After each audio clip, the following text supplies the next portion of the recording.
Bonjour à tous, je vais vous parler de la Bible. La Bible, que vous soyez croyant ou pas, euh, est quand même un livre qui est tout à fait unique. Je ne sais pas si vous le savez, mais est le premier livre imprimé. Ok. Si le livre qui est le plus vendu de tous les temps. Les chiffres sont assez incroyables et c'est le seul livre qui, à ma connaissance, existe depuis environ 1500 ans. C'est un livre qui ne laisse pas indifférent. Un livre qui fait beaucoup de débats et qui a même suscité parfois de vives réactions. Il y a des gens qui ont sont déclarés carrément ennemis de ce livre, qui ont voulu absolument le faire disparaître et n'y sont jamais arrivés. La Bible est traduite actuellement à environ 650 langues, complètement donc, et elle est traduite partiellement, donc un ou plusieurs livres de la Bible seulement, qui sont traduits en 3225 langues et dialectes. Alors je ne sais pas si vous avez déjà tenu en main ou même ouvert une Bible, donc, mais la Bible est un gros livre, n'est-ce pas? C'est souvent bien épais. Et c'est pas pour rien parce que c'est un livre qui comprend en fait plusieurs livres, qui est un ensemble, un recueil euh, de plusieurs livres dans un même ouvrage. Une partie dans la Bible de grandes sections qui est en première partie donc l'Ancien Testament et ensuite le Nouveau Testament. Pourquoi deux parties? En fait parce que tout s'articule donc autour de la vie de Jésus, okay, de la naissance, la vie de Jésus, qui est le personnage central de la Bible. Okay, donc vous avez avant, c'est toute la partie l'Ancien Testament, et après, vous avez, enfin, pendant et après, vous avez le Nouveau Testament. Okay, bien sûr, la Bible est un livre qui n'a pas été écrit par Dieu, hein, ça a été écrit par des hommes, différentes conditions avec leur style et voilà, qui leur est propre. Mais donc ce sont tous des hommes qui ont été inspirés par Dieu. Okay, en tout cas, c'est ce qu'on croit quand on est chrétien.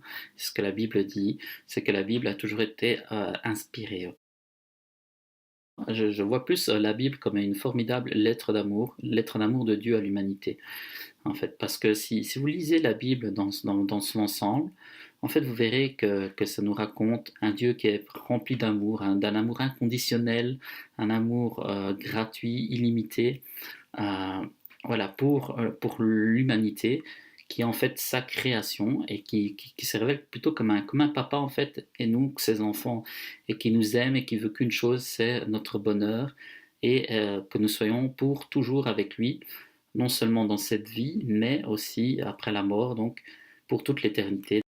La Bible est un formidable livre qui nous montre aussi donc non seulement qui est Dieu, qui nous montre aussi justement d'où on vient, quel est le sens de la vie, et qui nous montre en même temps qui nous sommes. C'est ça qui est formidable dans la Bible. Plus vous allez lire, plus vous allez comprendre comment vous êtes, pourquoi, d'où viennent justement tous ces problèmes dans l'humanité. Et vous allez comprendre comment se vivre en étant libre de toutes les angoisses, de toutes vos peurs, de tout ce qui est de tous vos complexes. Souvent, on va résumer à la Bible comme un livre religieux, alors que, en fait, pour moi, la Bible n'est pas du tout un livre religieux. La Bible elle est vraiment pour moi un livre authentique. Elle ne vous promet pas une vie parfaite, une vie sans problème. Vous aurez des soucis, des difficultés comme tout le monde, mais avec Jésus, vous serez libre, vous aurez ce bonheur, cette paix, cette joie. En tout cas, c'est vraiment ce qui est promis, et vous aurez cette capacité de tout surmonter, de surmonter toutes vos difficultés. Et c'est ça qui est formidable justement dans la Bible, c'est ce livre va vous permettre de découvrir vraiment, de vous donner un sens à votre existence, à votre vie libre. D'ailleurs, c'est la Bible qui nous montre aussi très clairement, Dieu nous laisse libres. Donc on est libre tout à fait de croire ou pas en la Bible. Alors oui, c'est vrai, donc la Bible a été écrite par des personnes, hein, des êtres humains comme vous et moi, mais quelque chose quand même qui est assez interpellant, c'est quand on observe justement que la Bible a été écrite par un si grand nombre de personnes, sur des centaines d'années, des personnes qui étaient, voilà, qui étaient de conditions, de classes sociales différentes, ont vécu à des époques différentes, et pourtant, quand vous lisez la Bible du début à la fin, elle est incroyablement cohérente. Là, forcément, qui pousse à se dire, tiens, est-ce qu'il n'y aurait pas vraiment l'inspiration de Dieu derrière tout ça? Vous trouvez donc vraiment une très grande quantité donc, de manuscrits avant d'avoir la Bible comme on l'a aujourd'hui, sous forme d'un livre. Donc c'était tout des anciens manuscrits. Tout ces manuscrits qu'on a retrouvés, qu'ils soient complets ou en fragments, en fait, tout est extrêmement cohérent, tout se tient. Ok, il y a très très très peu de différences.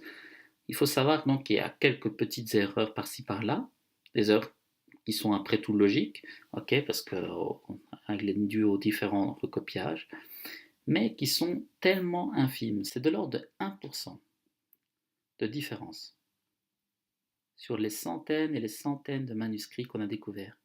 C'est rien. Et toutes ces différences ne concernent que des détails. Ça n'a jamais touché à des points essentiels de la foi chrétienne, de la doctrine. Différents livres qui ont été choisis pour la Bible ont été sélectionnés rigoureusement par des procédures, par une manière de faire qui était quand même assez rigoureuse. La Bible n'a pas été faite comme ça par hasard, juste on a choisi, oh tiens, on prendrait bien les évangiles, ça c'est cool, et puis oh oui, on va prendre les lettres de Paul plutôt que les lettres que de Gérard, juste parce que le nom est plus joli. Non, ok, ça a été quand même assez rigoureux, justement en essayant de voir tous des livres qui avaient un lien entre eux, qui avaient une cohérence, qui étaient cités là et là, ici et là, justement par Jésus ou bien par les apôtres, et voilà, de solide, de concret, de tangible sur lequel on peut s'appuyer pour euh, apporter du crédit à la Bible. Plein de choses qui ont été écrites, qui ont été dites dans la Bible, justement notamment dans toute la partie Ancien Testament, dans les récits un peu plus historiques. Il y a tout un tas de choses, tas de faits, de noms de villes, de personnages historiques qui sont cités, de villes, de pays, grands noms qui ont été vérifiés, attestés donc par l'archéologie. Il y a même pas mal d'éléments entre guillemets plus scientifiques, même dans le récit de la création qui a souvent été décrié, moqué, qui semble bien farfelu. Même là, il y a plusieurs éléments que si vous connaissez la science et puis la théorie de l'évolution, de l'origine de l'univers, tout ça, tout ce que dit la science, vous allez vous rendre compte qu'il y a plein de choses qui se tiennent. La Bible et science ne sont pas incompatibles. La Bible n'est pas censée être un livre de science, n'est pas censée se substituer, remplacer la science, et vice-versa. En fait, la science explique le comment, la Bible explique le pourquoi, le qui. Donc c'est deux choses tout à fait complémentaires. Il faut savoir que 99% des prophéties de la Bible se sont réalisées. Si, je vous assure, 99% des prophéties de la Bible se sont réalisées. D'accord? En particulier, toutes celles sur Jésus se sont accomplies. Ok, se sont accomplis, parfois même dans les moindres détails, c'est assez hallucinant. Et vous allez me dire, ouais, mais ça, c'est la preuve que c'est chiqué, justement. Il y en a qui ont écrit les livres, et puis après, quand ils ont vu les choses, hop, ils ont rectifié leurs écrits. Non, ok, on a retrouvé les vieux manuscrits, et pour l'Ancien Testament aussi, donc on a retrouvé des écrits, tout ça qui date de bien avant Jésus, ok, et qui correspond tout à fait à ce qu'on a actuellement dans la Bible, dans l'Ancien Testament. L'existence de Jésus est avérée. C'est un fait crédible, un fait avéré d'un point de vue historique.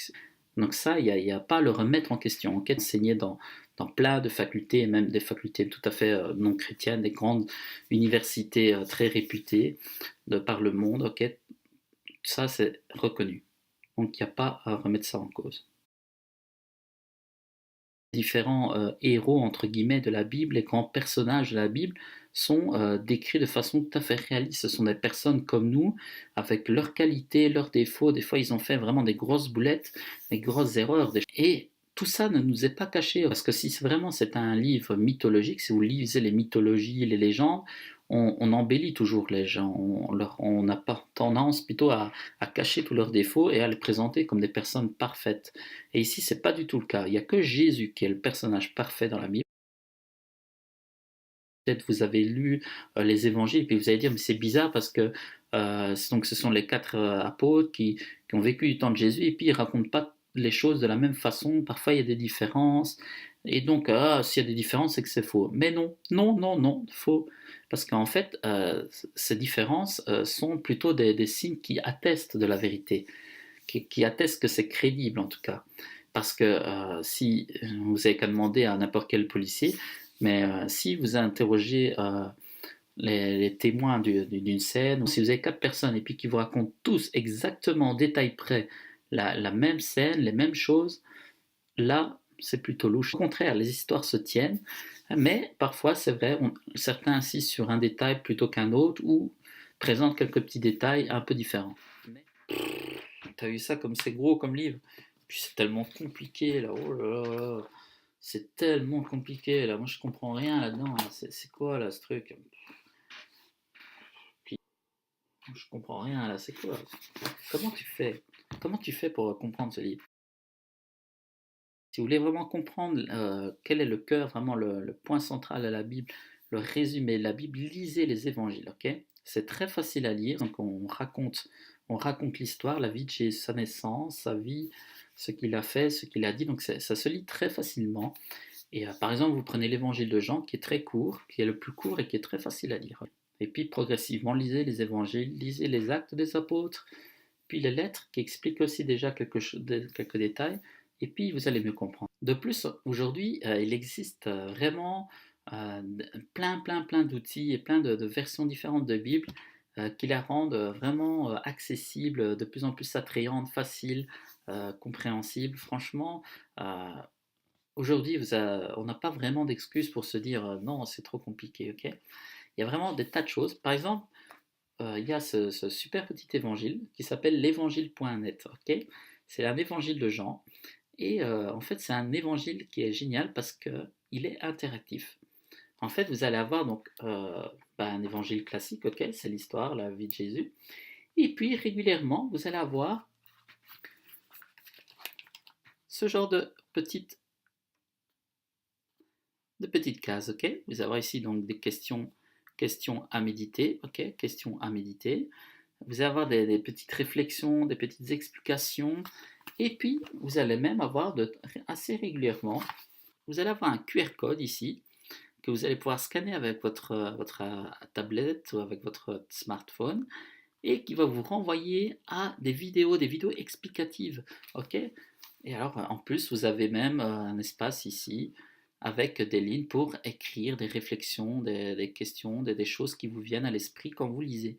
Donc c'est vraiment super bien foutu, c'est dans une version en plus très, très facile à lire, et c'est vraiment génial. Il y a même une application qui va avec, un site internet, vraiment c'est génial. Alors la Bible, vous pouvez aussi la trouver sous forme d'application, ok? Moi j'ai une application que j'aime beaucoup, que j'utilise très souvent. En fait, je lis plus souvent la Bible de façon numérique.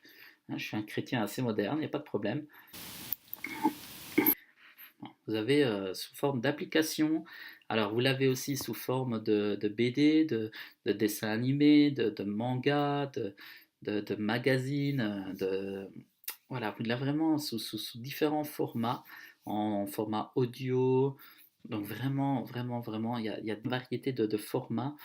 Il y en a vraiment pour tous les goûts, et pour rendre ça vraiment le plus sympa, le plus facile, le plus compréhensible, le plus accessible possible. Mais il y a aussi des différentes versions qui sont en fait des différentes façons de tourner les phrases, d'interpréter certains mots, certaines expressions qui sont dans les deux langues principales de la Bible, hein, parce que la Bible est principalement écrite donc en hébreu et en grec. Ok, en gros, c'est ça. L'hébreu pour l'Ancien Testament, et puis toute la partie Nouveau Testament, c'est plutôt en grec. Et donc, ben voilà, il y a forcément, c'est une plus vieille langue. Et puis la langue, elle évolue. Le français, hein, elle évolue. On ne parle pas aujourd'hui comme on parlait il y a 50 ans, et puis comme il y a 100 ans, 200 ans. Donc vraiment, les traducteurs de la Bible, et à chaque fois les éditeurs de la Bible, au fur et à mesure des différentes époques, ont essayé de suivre le plus possible pour que vraiment le langage de la Bible soit le plus facile, le plus compréhensible, le plus facile à lire possible. Je vous conseillerais tout d'abord la Bible en français courant. C'est vraiment dans un français, voilà, exprimé dans un français courant, c'est vraiment facile à lire, c'est très simple, c'est très compréhensible. Ou alors la parole vivante, ou Parole de vie, qui est bien aussi, ou Second 21. C'est vraiment les 4 principales, moi, que je vous conseille. J'insisterai surtout sur la parole vivante et sur la français courant, qui est pour moi les deux versions les plus faciles, les plus simples. La Bible raconte tout, parle de tout. Faux. Ok? C'est vrai. Alors, Désolé de vous choquer, mais c'est faux. Ok, la Bible ne parle pas de tout. Il y a plein de sujets qu'on n'en parle pas. On ne parle pas de la drogue, du cannabis, hein, par exemple. On ne parle pas de la pornographie. La Bible nous montre quand même toute une façon, elle nous montre des bases en fait. La Bible est selon moi plus à voir, pas comme un ensemble de règles vraiment à suivre telles quelles, mais vraiment comme un mode de vie, un mode de raisonnement, de pensée. Les problèmes qu'on va rencontrer, ok, on va pouvoir appliquer cette façon de raisonner, cette façon de penser, ces bases solides pour tous les événements de la vie. La Bible, c'est un livre violent, hein, l'Ancien Testament raconte plein de choses terribles, cruelles, violentes, donc en fait, cette histoire d'amour, tout ça, c'est du bidon. Faux. En fait, oui et non, j'ai envie de dire. C'est-à-dire que oui, c'est vrai que l'Ancien Testament, quand vous allez, si vous le lisez, il y a certains passages qui semblent assez rudes, assez violents, okay, notamment toute la partie qu'on appelle la loi, qui était là vraiment comme des lois à suivre, donc pour légiférer, pour réglementer la vie en société à l'époque pour le peuple juif. Il y a plein de récits historiques comme ça, de batailles, tout ça, qui sont assez violents, c'est cru pour notre époque, en tout cas, quand on le lit. Mais j'ai envie de dire que c'est faux aussi, parce qu'il ne faut jamais oublier, quand vous lisez la Bible, comme beaucoup de livres qui datent, comme ça, qui sont âgés, il faut remettre toujours dans le contexte. Okay, la Bible, dans l'Ancien Testament, peut sembler très violent. Ça parle d'une époque où la vie en général était beaucoup plus violente que maintenant. C'était tout à fait des autres mœurs, une autre époque.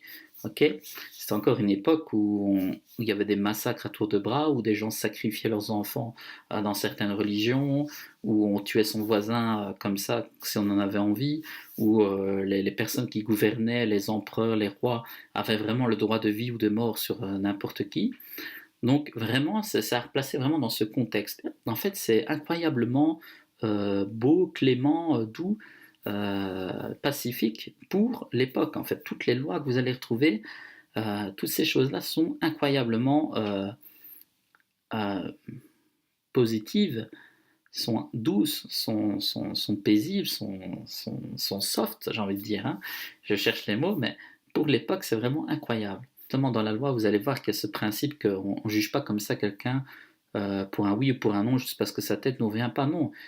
Ça montre justement que chacun a un droit à un jugement équitable, que avant d'accuser quelqu'un, ben, il faut au moins 2 témoins, et puis toutes les procédures, et puis la loi prévoit que justement en cas de meurtre, si on tue quelqu'un, des cas où c'est justement si c'est fait volontairement ou pas, et différentes sanctions, différents degrés de sanctions, et tout différent, tout un tas de critères, de choses à prendre en compte. En fait, c'est incroyablement humain, beau, bien fait.